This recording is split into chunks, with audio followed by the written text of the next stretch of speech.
Hello दोस्तों, नमस्कार। आज मैं फिर से अनंत चतुर्थी का कथा लेके प्रस्तुत हूँ। आप सब ज़रूर सुनें और आप सबको बहुत सारी बधाइयाँ अनंत चतुर्थी की। आप सब हमेशा खुश रहें, मुस्कुराते रहें। एक समय की बात है, एक नगर में एक साहूकार और उनकी पत्नी रहती थी। वो दोनों हंसी खुशी से राज करते थे। उनका एक बेटा था, एक बहू। वो चारों लोग मिलकर बहुत ही खुश और प्रसन्न रहते थे। एक दिन उनका बेटा बोला, माँ आज हम परदेश जा रहे हैं, आप देखिएगा घर। तो बोला, माँ चूल्हे का आग बुझना नहीं चाहिए और परिंदे का पानी खत्म नहीं होना चाहिए जब तक मैं लौट के आ न जाऊँ परदेश से। बोले ठीक है। तो उनका बेटा परदेश चला गया।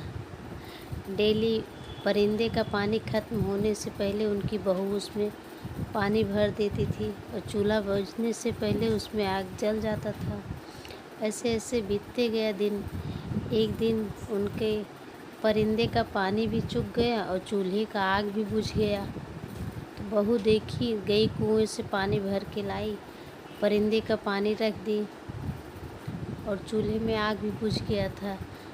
तो वह दौड़ी दौड़ी पड़ोसन के पास गई, बोली हमको आग थोड़ा सा दे दो। तो पड़ोसन बोली, आज अनंत चतुर्थी का दिन है, आज के दिन हम आग उधार नहीं देंगे।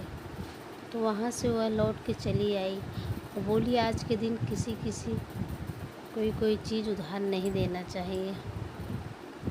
तो वहाँ से लौट के चली आई। फिर रास्ते में उसके समझ में आया कि जाके हम पूछते हैं आज क्यों उधार नहीं दी। फिर वह लौट के गई पड़ोसन के पास, बोली आप आग भी नहीं दी उधार। तो बताने लगी, आज अनंत महाराज का पूजा है, आज के दिन हम लोग रोट बना के अनंत भगवान का भोग लगाते हैं, पूजन करते हैं, इसीलिए कुछ चीज़ें उधार नहीं देनी चाहिए। तो फिर वह पूछी कैसे करना है अनंत महाराज का व्रत पूजा कथा। तो बताने लगी, घर को अच्छा से लीप के और चूल्हे को अच्छा से साफ़ करके रोट बना लो। दूध, दही, चीनी, मेवा और चना डाल के 7 चीज़ मिला के रोट बनाओ और अनंत महाराज को भोग लगा के तब शाम को सास ससुर को प्रसाद दे के फिर खाना। बोली ठीक है। वो भी अपने घर आके घर द्वार का अच्छा से सफाई की और परिंदे का पानी फिर से अच्छा से साफ बदल करके चूल्हे की अच्छी सी सफाई करके घर में रोट बनाई। दूध, चीनी, मेवा, चना सब 7 चीज़ें मिक्स करके रोट बनाई। शाम को अनंत महाराज को धागा का सिकाई करके उसको भी बना के पहनी और रोट चढ़ा के अनंत महाराज को भोग लगाई, प्रणाम की। इसके बाद सास ससुर को भोजन दी, खुद भोजन की प्रसाद के रूप में। इसके बाद उनका उस दिन साहूकार का बेटा परदेश से लौटते हुए आ रहा था। आते आते एक जंगल पड़ा। जंगल में उसको एक सांप मिला। सांप बोला, हम तुम्हें खा जाएंगे, डस लेंगे। तो परदेश से आते हुए बेटा बोला, नहीं, आज हम बहुत दिन बाद अपने माँ से मिलने जा रहे हैं, अब तक हम परदेश थे।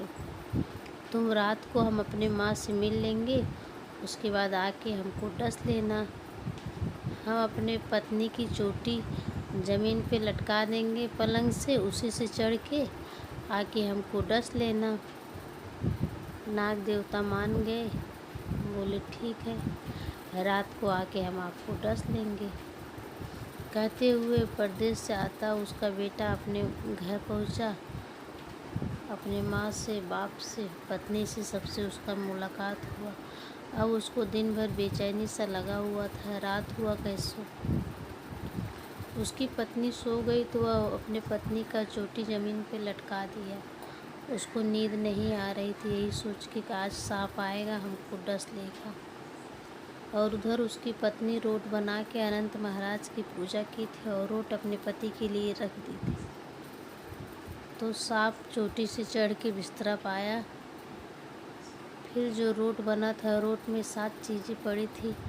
तो वह रोट सोच रहा है कि आज इतने दिन बाद इसके घर में अनंत महाराज का पूजा हुआ है, रोट बना है, हम लोग इसी रोट में से कोई तलवार, कोई चाकू, कोई भाला, कोई कुछ बन के रोट में से निकल के तैयार हो गए।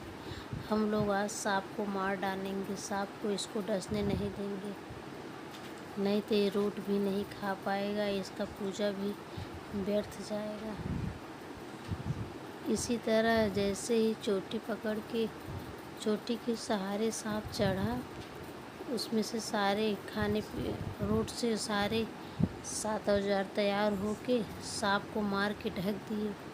और यह सब कांड उसका पति देख रहा था, उसका स्वामी। तो वह सुबह उठा, बोला माँ कल क्या था? बोली बेटा कल अनंत चतुर्थी का पूजा था, बहू घर में अनंत चतुर्थी का व्रत की थी, पूजा की थी, तुम्हारे लिए प्रसाद रखा हुआ। तो बताने लगा माँ बहुत अच्छा हुआ, अनंत महाराज की कृपा से ही मेरा जान बचा है आज। तो ऐसे पूरे वहाँ के राजा इस बात को सुने, पूरे नगर में ढिढोरा पिटा दिए कि आज से हर साल अनंत महाराज का कथा सब लोग पूजा करेंगे, सच्चे मन से कथा सुनेंगे, सुनाएंगे और अनंत महाराज को रोट चढ़ाएंगे। और जो कहता है सुनता है